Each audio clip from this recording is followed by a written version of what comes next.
morning, everyone. Can all of you hear me?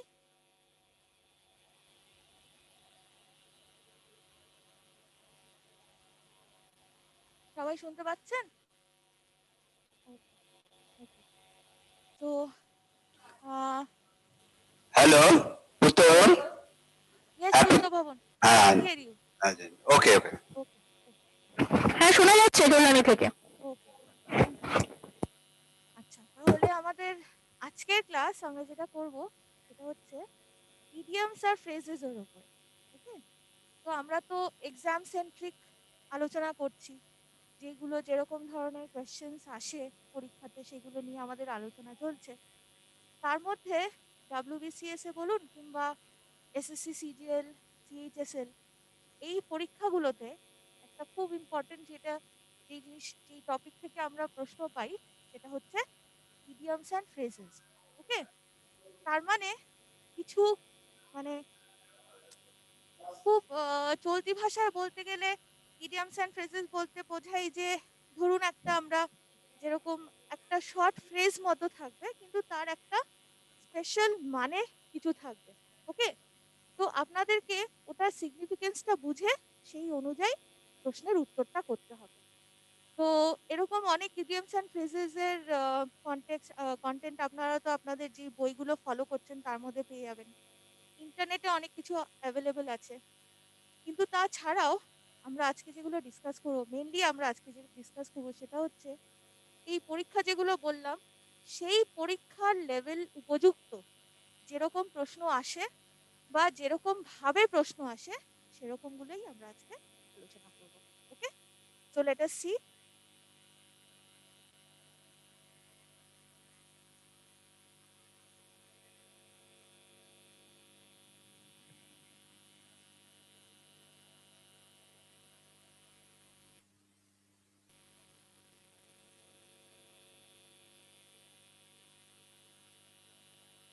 Okay,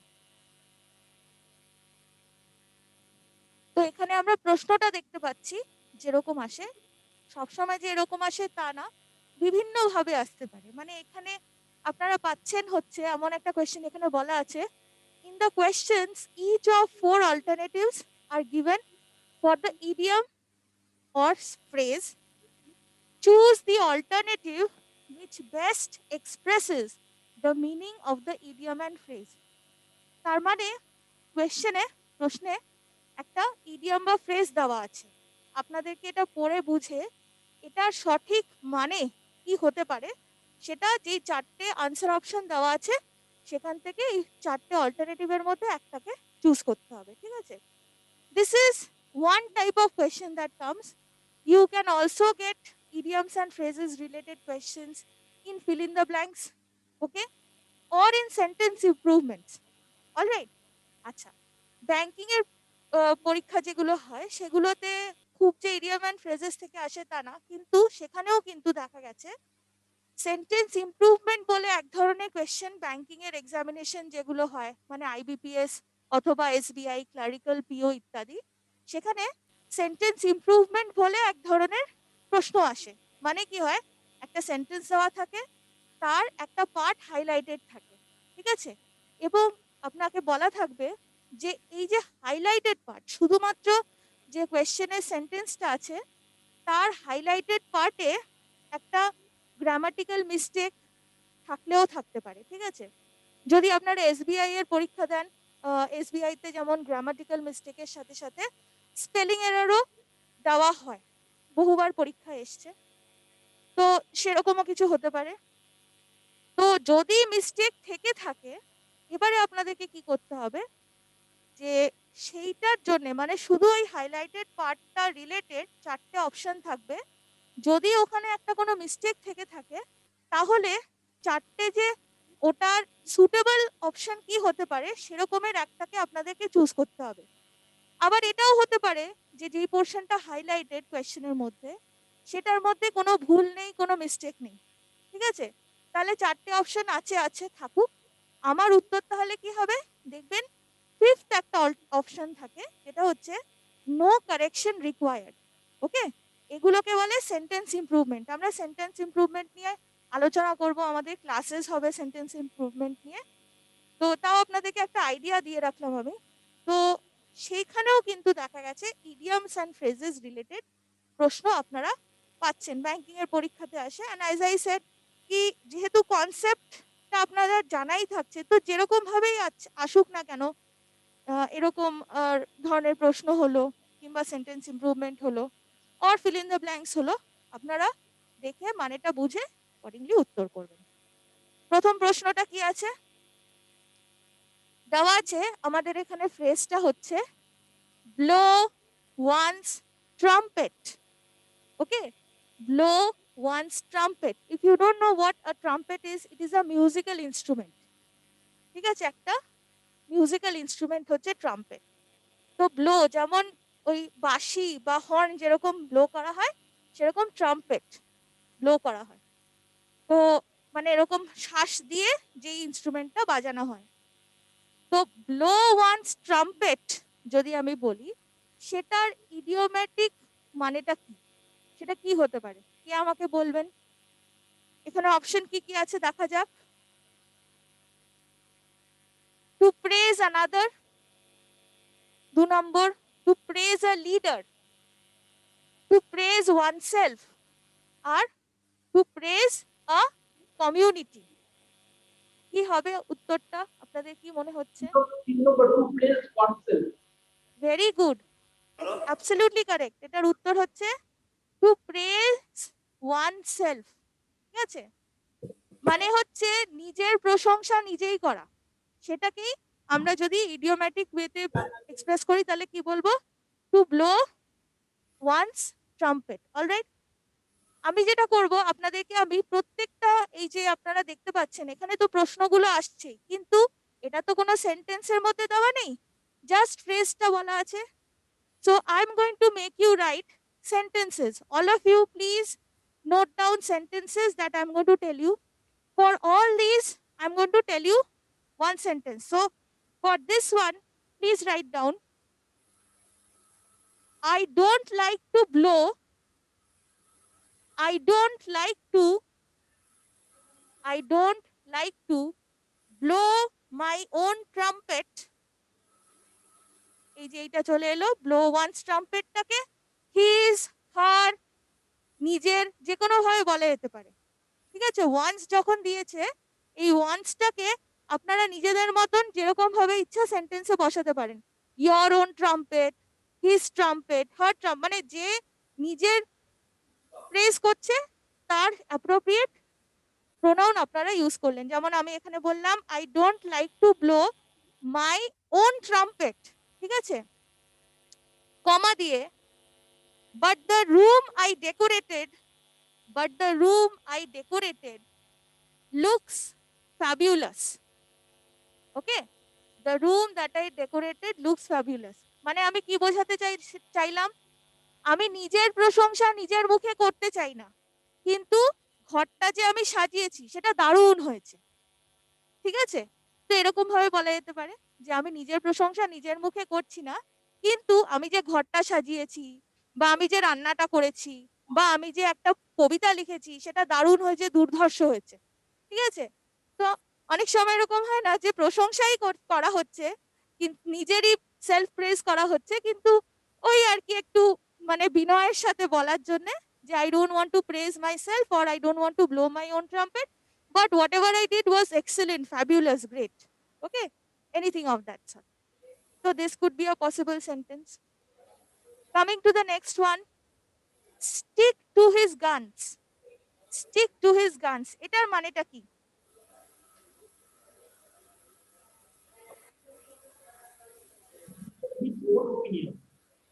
Yes, Bakura? Madam, a number to maintain his own opinion. Very good, absolutely correct. খুব ভালো। Maintain his own opinion. তার মানে নিজের সিদ্ধান্তে দৃঢ় থাকা। ঠিক আছে, মানে আপনি সিদ্ধান্ত पर डटे रहना, হিন্দিতে যদি বলি যে আপনি সিদ্ধান্ত पे डटे रहना, নিজের সিদ্ধান্তে অনড় থাকা, অটল থাকা। ঠিক আছে, তো যখনই এরকম এই এই জিনিসটাকে আমরা তাহলে কোথায় ইউজ করতে পারি? এমন একটা কোথাও ইউজ করা যেতে পারে যেখানে দেখা যাচ্ছে যে একটা অপোজিশন সত্ত্বেও বা একটা বাধা সত্ত্বেও কেউ নিজের ওপিনিয়নে স্টিক করে থাকলো, ঠিক আছে? সেরকম হতে পারে। একটা সেন্টেন্স আপনারা খুব তাড়াতাড়ি লিখে ফেলুন। even when everyone around him, হ্যাঁ আরেকবার বলুন।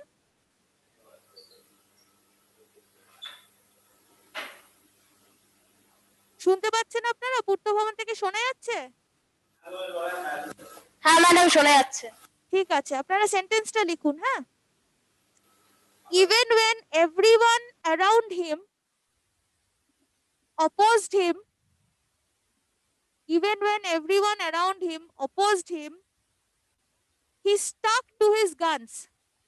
He stuck, STUCK, stuck, কেননা এটা আমরা past tense এ কথা বলছি, ঠিক আছে? তাহলে ঘটনাটা আগে ঘটেছে সেটা বলছি, তাহলে stick to his guns হবে না, stuck to his guns, কেননা যার কথা বলছি এই কথাটা তাকে নিয়ে হচ্ছে আগে, ঠিক আছে? তো past tense এ হবে he stuck to his guns.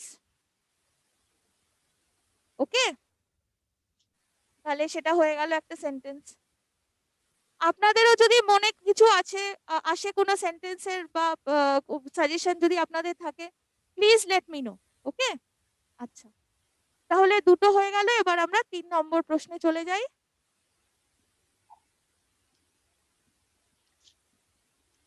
Cut the mustard, cut the mustard.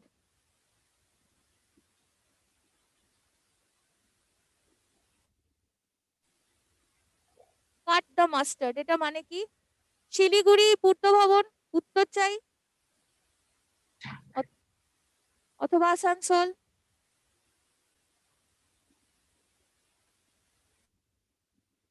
Kalyani থেকে উত্তরটা পেতে পারি?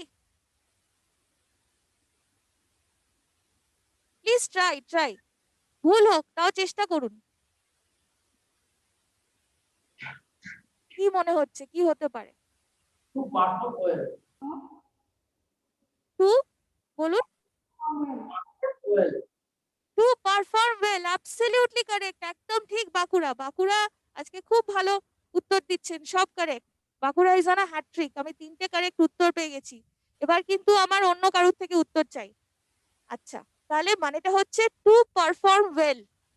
ওকে, এটা মানে হচ্ছে যখন আমরা বোঝাতে চাই যে কোনো একটা, মানে এটা ইউজুয়ালি হয় আর কি, যে কোনো কম্পিটিশনের ক্ষেত্রে বা কোনো একটা পারফরমেন্সের ক্ষেত্রে পারফর্ম ভালো করার যখন একটা প্রসঙ্গ আসে যে সে করতে পারলো কিনা, তো কাট দ্য মাস্টার্ড মানে হচ্ছে যে ভালো করতে পারলো, ঠিক আছে? তো একটা কোনো কম্পিটিশন রিলেটেড বা কোনো পারফরমেন্স রিলেটেড কথাতে আমরা এইটা ইউজ করতে পারি। সেন্টেন্সটা আপনারা একটু লিখে নিন। The other competitors, the other competitors মানে অন্য যারা প্রতিদ্বন্দ্বী ছিলেন বা ছিল, তারা tried to copy his style, tried to copy his style মানে অন্যান্য যারা প্রতিদ্বন্দ্বী ছিলেন তারা কোনো একজন কারুর স্টাইলটা কপি করার চেষ্টা করলো, ঠিক আছে? একটা ডান্স পারফরমেন্স হতে পারে, ঠিক আছে?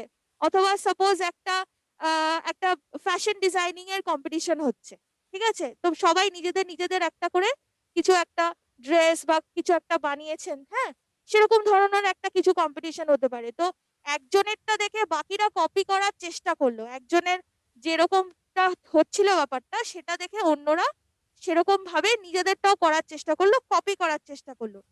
বাট আমি কি বললাম প্রথম থেকে আরেকবার বলি। দি আদার competitors tried to copy his style but could not quite, এই কোয়াইটটা হচ্ছে adverb quite, QUITE, could not quite cut the mustard,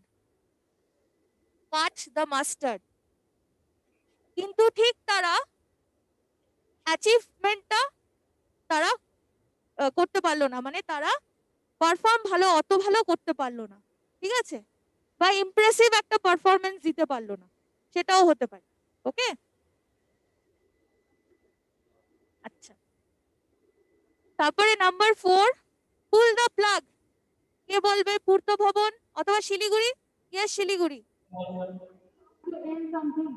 Hello, to, ma'am. Yes,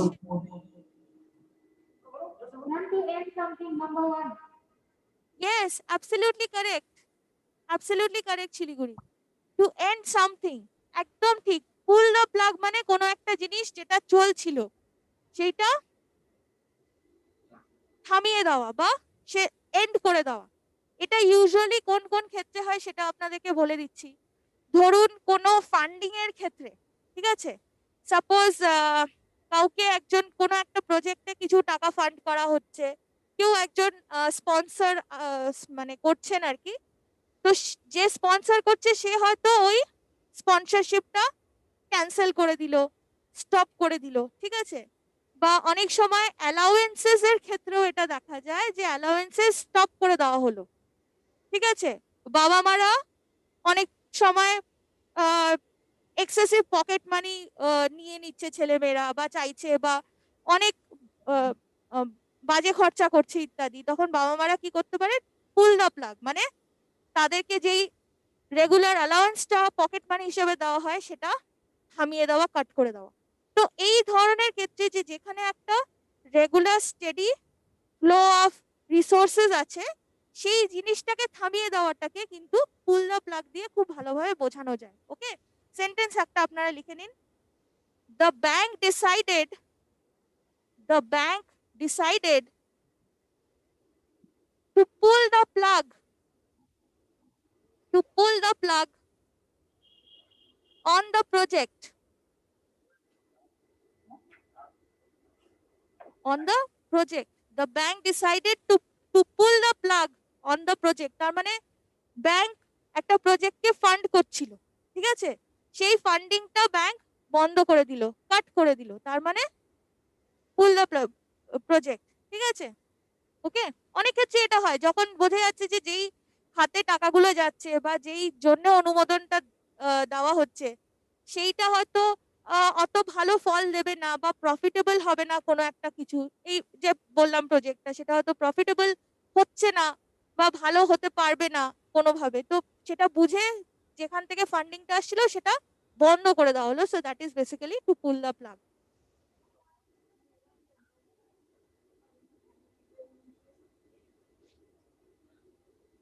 number 5, two fish in troubled waters. এটা খুব ইম্পর্টেন্ট, এটা পরীক্ষাতে একবার দুবার আমি দেখেছি এসছে, সিজিএল এর পরীক্ষায় ছিল। Two fish in troubled waters. Asansol, can I get the answer from Asansol? Hello, ma'am. শুনতে পাচ্ছেন না? হ্যাঁ, শুনতে পাচ্ছি, আসানসোল, বলুন। ম্যাম, ওয়ানেরটা একটা situation. Yes, ma'am, one. Not one, one না।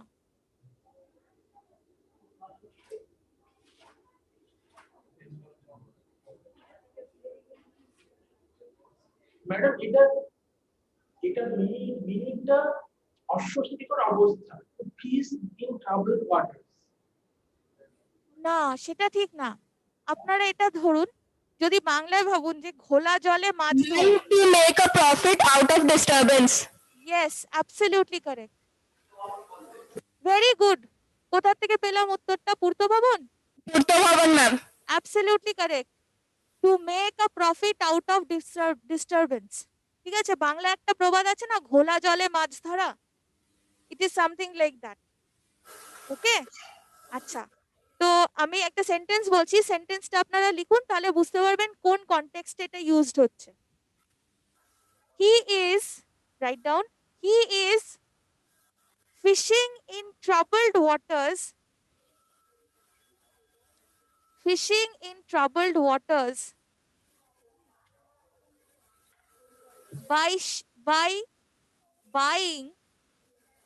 by buying, excess shares excess shares বলতে পারেন বা মোর শেয়ারসও বলতে পারেন। By buying more shares of that company, of that company. Okay, so he is fishing in troubled waters by buying more shares of that company. Suppose এই যে share market activities যেগুলো হয় সেগুলো কি হয়, যে আপডেট থাকতে হয় যে কখন কোনটার সেল বা মানে পারফরমেন্স হিসাবে তো জাজ করে ইয়ে করে না। এবার কেউ যদি ইম্পালসিভ হয়ে গিয়ে, ঠিক আছে, একটা মানে একটা কোম্পানির থেকে এক্সেসিভ শেয়ারস কিনে নিচ্ছে, এবার যদি কি হবে, যদি সামহাও ওইটার যদি শেয়ারস এর ভ্যালু পড়ে যায়, তাহলে that person will be in trouble, but still he is making a taking a risk. Okay, taking a risk, কেননা হতে পারে সেই কোম্পানিটার একটা কোনো একটা ইয়ে চলছে, কমটা মানে কম ইয়েতে পাচ্ছে শেয়ার, সেটাও হতে পারে।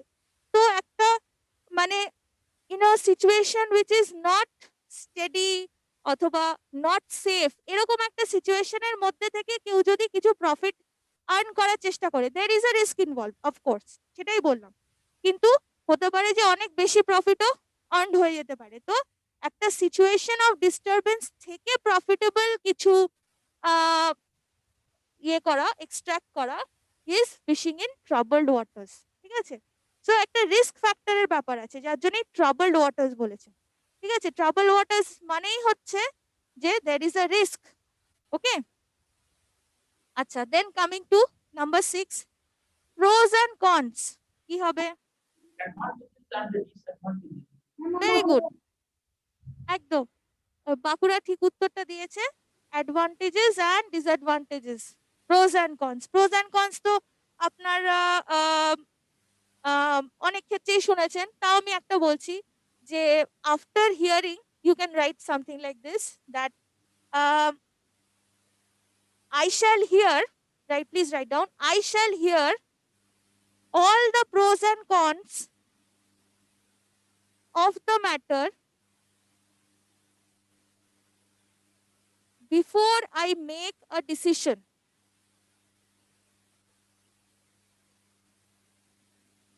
I shall hear all the pros and cons of the matter before I make a decision.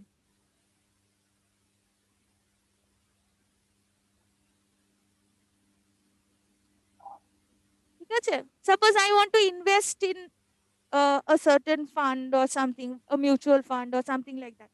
So I'm going to learn about all the advantages and disadvantages first. So আমি pros and cons সব সম্বন্ধে জানবো, তারপরে গিয়ে I'm going to decide whether to put my money in that fund or not. Okay, so advantages and disadvantages. Okay.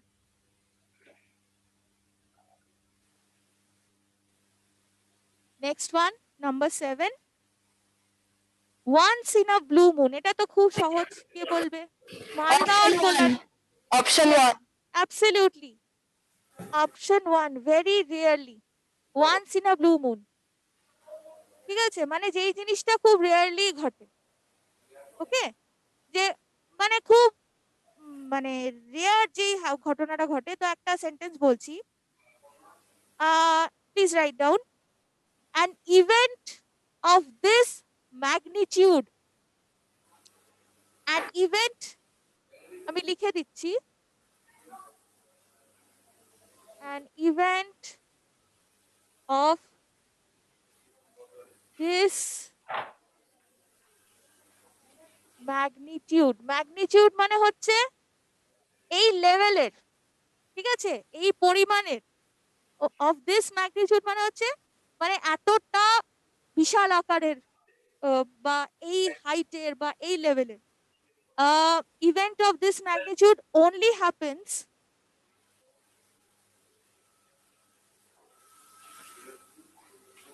once in a blue moon. Okay, an event of this magnitude only happens once in a blue moon. তার মানে এইরকম একটা কি বলবো, মানে এই লেভেলের একটা পারফরমেন্স হতে পারে, বা এরকম ধরনের একটা মানে পাথ ব্রেকিং ঘটনা কিছু হতে পারে, সেটা সব সময় হয় না যে it happens once in a blue moon. ঠিক আছে,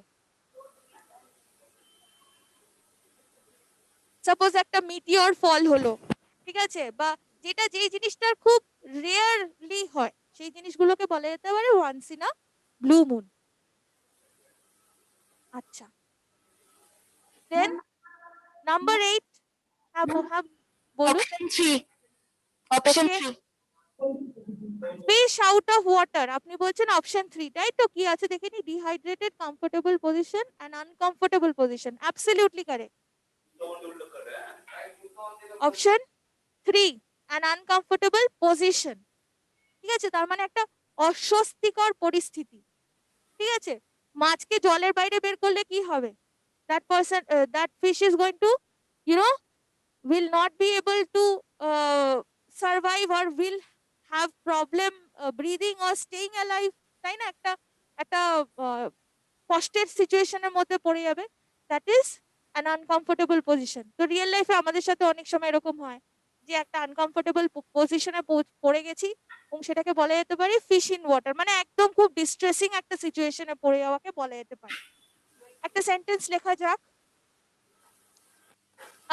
I felt like I felt like I felt like a fish out of water, a fish out of water at my new school, at my new school. একটা নতুন পরিবেশে পড়ে অনেক সময় আমাদের অনেকের সাথে এরকম ঘটনা ঘটেছে যে একটা অ্যাবসলিউটলি নতুন জায়গায় গিয়ে পড়ে সেই সিচুয়েশনটার সাথে, সেই জায়গাটার সাথে, সেই সেই সমস্ত চারপাশে যা ঘটছে সেগুলোর সাথে কোপ আপ করতে খুব ডিফিকাল্টি হয়, তাই না? তো ওরকম একটা পজিশন যেখানে you are not feeling comfortable, you can say that it was like being a fish out of water. Okay, বা এরকম একটা সেন্টেন্স বলা যেতে পারে। Yes Asansol, have anything to say? 9 নম্বরেরটা 4 নম্বর হবে তো? আচ্ছা, 9 নম্বরেরটা কি আছে? Gnash your teeth. Gnash your teeth মানে কি? Gnash your teeth, 4 number is not the correct answer. I'm One number. yes, absolutely, express rage. এটা লিটারাল সেন্সে যাবেন না, ঠিক আছে? ন্যাশ ইয়োর টিথ মানে দাঁত দেখানো নয়, বা টেকিং আ বিগ বাইট না। Basically it is to show your teeth or something.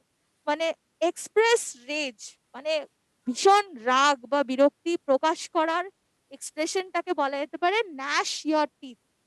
ওকে, একটা সেন্টেন্স লেখা যাক তাহলে। He was gnashing his teeth,